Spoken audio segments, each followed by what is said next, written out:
Bonjour à tous et à tous, und willkommen heute dans la Géozone. Comme vous pouvez le voir, je suis pas trop dans ma chambre là, mais je suis en Allemagne, et même plus précisément en ancienne Allemagne de l'Est, à Berlin-Est plus exactement. Même si le mur ainsi que le rideau de fer sont tombés il y a plus de 35 ans maintenant, les différences entre Allemagne de l'Est et de l'Ouest existent toujours aujourd'hui, et c'est ce que l'on va voir dans cette vidéo. Est-ce que l'ancienne RDA est aussi pauvre, triste et grise que tout le monde le dit? C'est parti! Aujourd'hui, l'ancienne Allemagne de l'Est est toujours marquée par les stigmates de la possession communiste. Comme on peut le voir juste derrière moi, ici dans le centre-ville de Dresde, en Saxe, avec cette magnifique fresque communiste où on peut lire de nombreuses choses comme par exemple « Nous sommes les gagnants de l'histoire », la figure de Lénine, enfin tout ce genre de choses-là. Cependant, avant de rentrer dans ces détails plus en profondeur, je trouve qu'il est important de parler un petit peu d'histoire et de comprendre pourquoi l'Allemagne de l'Est a existé et surtout pourquoi l'Allemagne a été finalement divisée.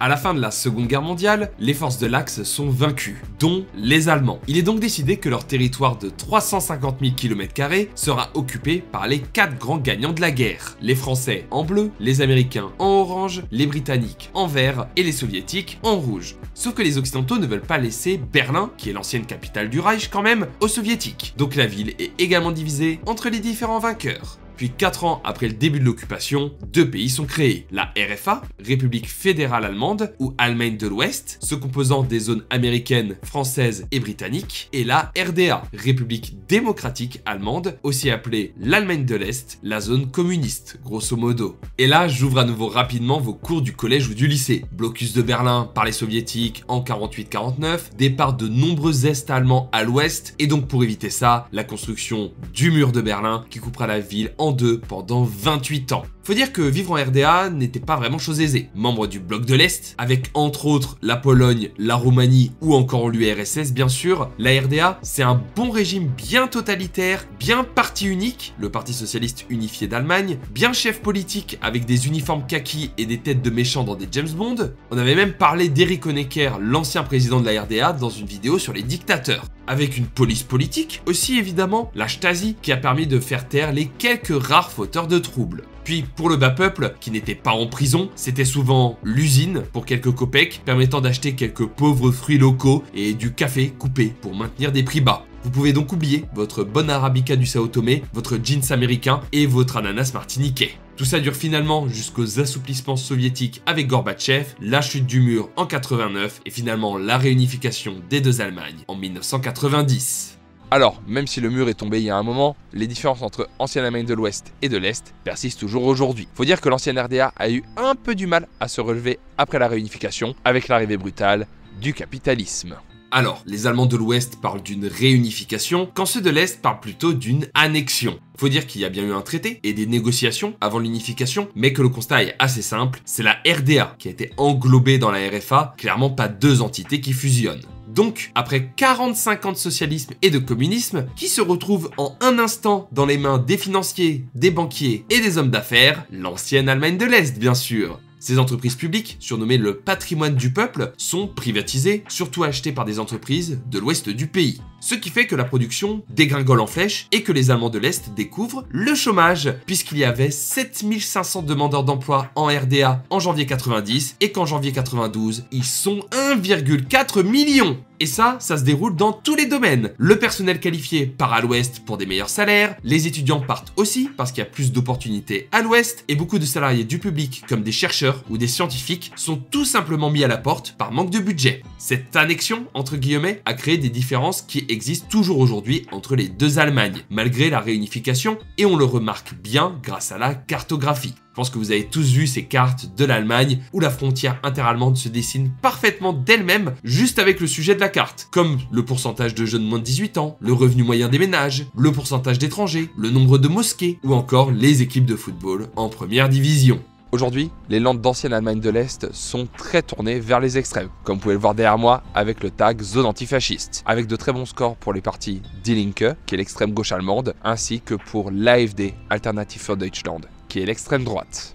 Et il y a une dernière carte que vous avez dû forcément voir assez récemment, celle des résultats des élections pour le Bundestag de février 2025. Alors, on est loin de la carte que tout le monde utilisait, avec uniquement du noir et du bleu, cependant j'ai clairement pas besoin de vous montrer où est la frontière. On voit que l'ancienne Allemagne de l'Est est toute bleue, qui est la couleur de l'AfD, Alternative für Deutschland, le parti d'extrême droite qui monte de plus en plus, et on retrouve aussi quelques petits patchs rouges pour Die Linke, l'extrême gauche, alors que l'Ouest est surtout rempli de noir, la couleur du CDU et du CSU, les chrétiens démocrates, avec un peu de rose pour le SPD, les sociaux-démocrates, dont fait partie l'ancien chancelier Olaf Scholz, avec d'autres petits patchs verts pour les écologistes. Ouais, on peut clairement dire que le débat est plus polarisé en ancienne Allemagne de l'Est, avec les extrêmes aux avant-postes. D'ailleurs, lors des élections régionales en Thuringe en 2024, l'AfD a remporté le Land, ce qui signe la première victoire de l'extrême droite en Allemagne depuis la Seconde Guerre mondiale, et je pense clairement qu'ils ne veulent pas s'arrêter là. Ce retournement vers l'extrême droite en Allemagne de l'Est peut s'expliquer par le fait que seulement 38% des habitants pensent que la réunification était une réussite, et 57% ont l'impression d'être des Allemands de seconde zone, puisque quand tu dis que tu es est-allemand, les clichés collent à la peau, comme le fait d'être un nazi, arriéré, communiste, au chômage, qui vit dans une tour soviétique grise et sale.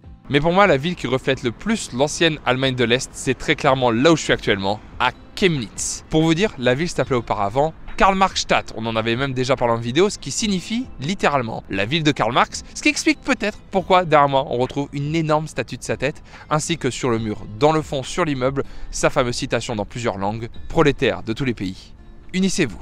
Chemnitz, c'est vraiment la ville cliché du fantasme communiste daté. Une tête géante de Karl Marx contre un immeuble bien triste, ainsi que des barres d'immeubles soviétiques absolument partout, même à 2 pas du centre-ville. Bon, après de base c'est une ville industrielle, pas forcément super jolie, mais j'ai rarement vu autant de blocs résidentiels au même endroit lors de mon road trip en Allemagne, même à Dresde, Leipzig ou Rostock. Puis à Chemnitz, la période communiste n'a pas laissé une super image, vu qu'un tiers des gens ont voté pour l'AfD lors des élections de février 2025, ce qui ne doit pas trop faire plaisir à Karl Marx. Alors, il n'y a pas à dire, le communisme a marqué à jamais le paysage est-allemand. Comme par exemple ici à Schwerin, au nord de l'Allemagne, avec la grande statue de Lénine que vous avez juste derrière moi et des barres d'immeubles qui s'étendent sur des kilomètres. Cependant, ça c'est un peu l'image cliché que l'on peut avoir de l'ancienne RDA, alors qu'aujourd'hui, la situation s'est grandement améliorée.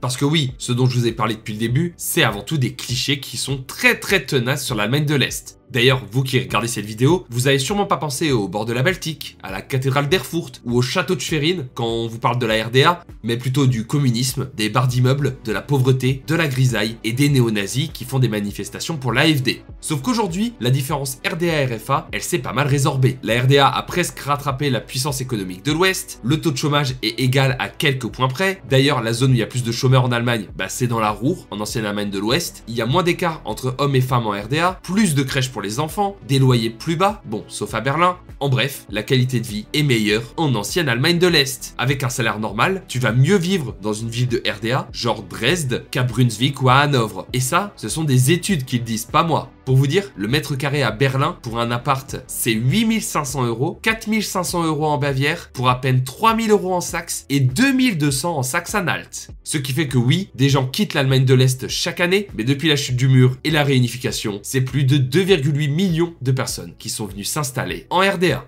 Alors, la population reste vieillissante et dépendante des migrations extérieures pour le travail, mais il y a des avantages à vivre en RDA. Mais là, vous allez sûrement me dire, ouais, bon, c'est sympa les crèches, mais n'empêche que c'est un territoire gangréné par l'extrême droite. Ça doit être un peu anxiogène d'y vivre. Certes, l'AfD a un solide matelas de fidèles en RDA, surtout en Saxe, à Chemnitz ou à Dresde, ainsi qu'au nord à Rostock, mais la poussée des extrêmes, elle existe aussi en RFA, notamment au Bade-Württemberg et en Bavière, où systématiquement derrière le CDU et le CSU, c'est l'AfD, avec entre 20 et 25% des votants. C'est même pas le SPD qui était le parti au pouvoir. Puis je vous rappelle que cette polarisation du débat politique existe aussi en France quand on voit l'explosion du FN et de LFI. Puis malgré le fait qu'un Allemand de l'Ouest sur 5 ne soit jamais allé en Allemagne de l'Est, soi-disant parce que c'est moche, gris et pas très intéressant, je suis désolé, mais en étant en séjour en Allemagne de l'Est actuellement, je trouve que c'est des villes qui valent le coup d'être visitées. Comme par exemple ici, à Leipzig.